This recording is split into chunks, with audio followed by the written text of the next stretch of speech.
That's right. Okay, so you're all set, Will. Wish I had you here with the computer. I'm just trying to learn. Okay. So three. You're on.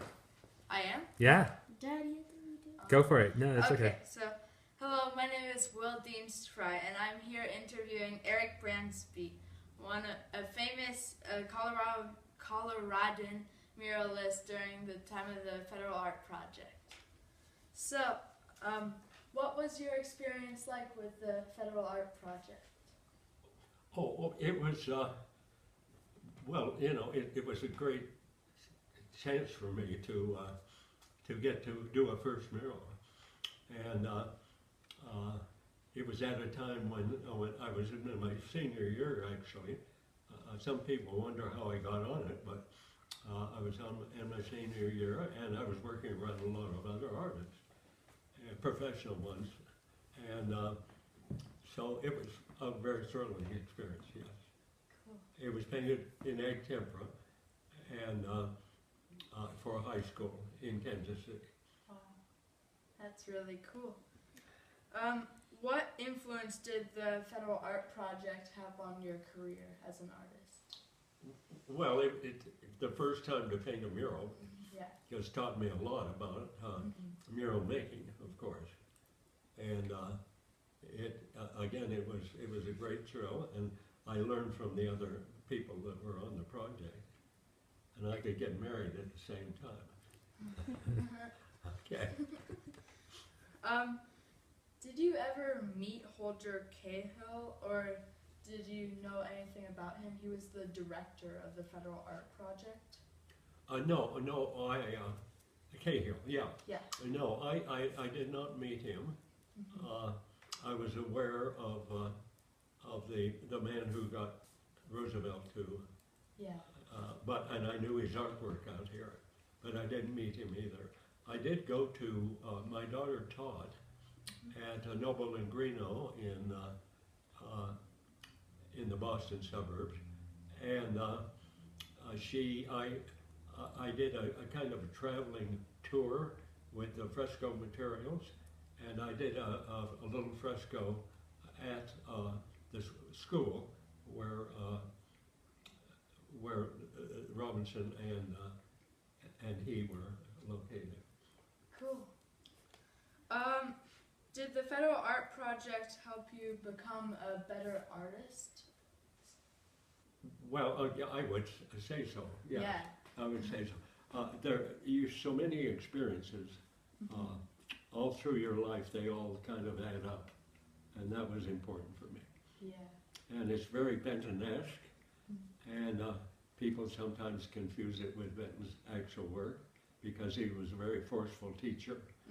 And we did, when we left school, went into the Army during World War II, I painted just like Tom Benton did. Wow, that's really cool. I had a very tough colonel to work for, and he wouldn't stand for any of Benton's distortions. So he finally took a lot of that out of my system. So you did work for, or not work for, you learned from a lot of different artists. Yes. And they influenced your work? Yes, so almost anybody you're going to work with, you're going to find something in his work that you like and admire. And as Robinson used to say, we all sit on other people's shoulders. Okay, which, you know, that we're just didn't come up without a lot of assistance. Yeah. So that's great. But in the final analysis, it's what drives you that is going to make you go into the field and stay in the field, if that's what you turn out to do. Did the Mexican muralists ever inspire your work? Oh, definitely. Sure. Orozco. Yeah. Jose Clemente Orozco. And of course, Charlot, even though he was a Frenchman, he qualifies as a Mexican mural. I was not much interested in Rivera to begin with, but when I went back and actually saw the real things, then I realized that usually the painting reproductions in books and things, the printed, just don't match up to the quality of his work. Yeah. I think there was some mathematics in Rivera's work. He was part of the Cubist movement in France, so Wow. yeah, That's cool. yeah. So you worked for Thomas Hart Benton, and you said that he influenced your work. How did that, like, did you like his style when you worked? It was, Benton was probably the most influential painter I worked with. And, but his distortions of the human figure, which I still show up in my work occasionally, was very hard to get rid of. Yeah. And we had not a memorial service, but the students of Thomas Hart Benton, under the interesting title of Under the Influence, and for the show, and everybody had the Benton influence. Wow. Yeah. That's So, but he was well grounded, and he gave us a ground to stand on, particularly composition. Yeah. And so, which is very hard to find anybody to teach today. Yeah. Can you describe a particular mural project or experience as a WPA artist that was memorable or very just meaningful to you? It had to be the mural, I'm sure. Yeah. It's.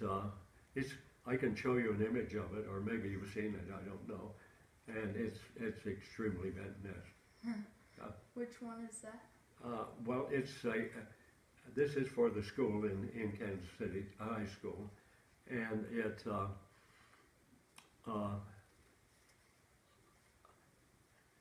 we learned so much about composition from him that it sort of came out of us naturally. We would actually make clay models, little clay stages, and we would, to make sure that we were designing our spaces as well as our figures and the relationship to each other. It was like a dancers on a stage, and we did color studies, we did black and white studies. We drew all the models before we ever painted them and so forth. And so we were quite thorough in the way we students of Tom. Cool. What else can you tell me about you as an artist during this time period, or before and after? At that time, you mean? Yeah, the time of the federal art projects. Oh, well, it was a kind of a socially, politically, it was a difficult period because we were going into World War II. Yeah. And a lot of students at the Art Institute had already left to join the Army, and so it was a period that's sort of disturbed. You weren't looking forward to going into the Army and so forth, but it was essential that everybody. Right. Yeah. Good. So, did World War II at all influence your artwork after? Well, what I did was a history of Fort Leavenworth, and going back to 1834. And Leavenworth was the mother post for all the Western military posts. And it was set up to protect traders on the Santa Fe Trail and bring them out here to La Junta, where they were met by Spanish traders coming up from Santa Fe. And so you had a very vivid feeling. A lot of old buildings. We lived in an 1873 Indian fighter barracks. And you have a feeling that you were really back around the time of the Civil War. you know, living on the post. Actually, the people at the command school, their first studies were the Battle of Gettysburg. Oh, wow. So anyway, that goes back to a lot of history. Mm-hmm. I loved history. Cool. I ate it up. Okay. You kind of had to. Yeah. And you read more than you needed to really read to do what you had to do. Okay. So that was sort of it. Wow. Yeah. My brother and I were first generation Americans. And somehow we ate up American history like crazy. So, do you have another question there? I think that's it, but thank you so Oh, much oh, for you're letting me welcome. interview you. You're welcome.